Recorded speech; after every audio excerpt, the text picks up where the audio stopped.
সকালবেলা যজ্ঞ শেষ করে প্রসাদ গ্রহণ করে দুপুরে রুমে গিয়ে একটু ফ্রেশ হয়ে আবার চলে আসি গোল্ডেন টেম্পলে।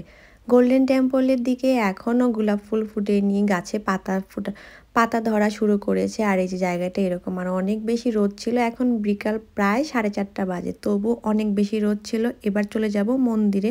মন্দিরে এখন নৃসিংহদেবের স্নান হবে।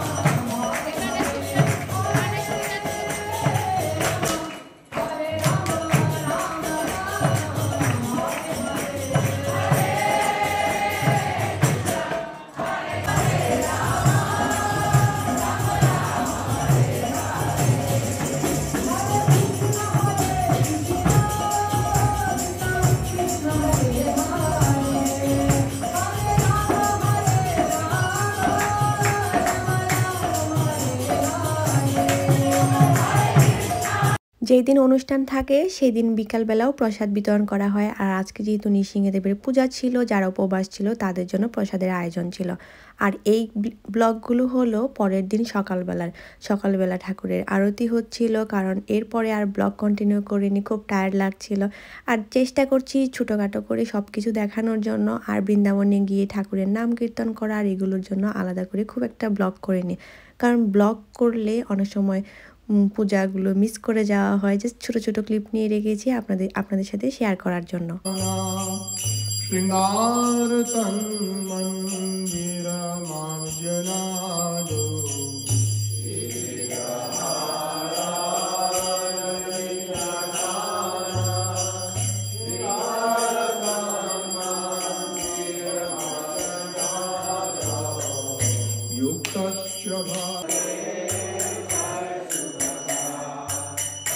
जय प्रभुपादा प्रभुपादा प्रभुपादा शिल प्रभुपादा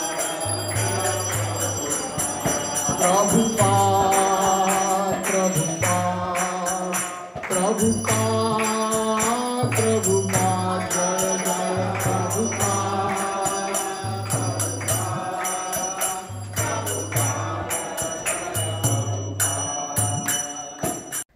আজকে সোমবার সকাল, আরতি শেষ, জব শেষ করার পর আমি এসেছিলাম প্রভুর কাছে বিদায় নিতে। তারপর উনি এসে বলছিল যে আজকে কিচেনে একটু হেল্প করে দেওয়ার জন্য, কারণ কিচেনে আজকে কাজ করার মতো কেউ নেই।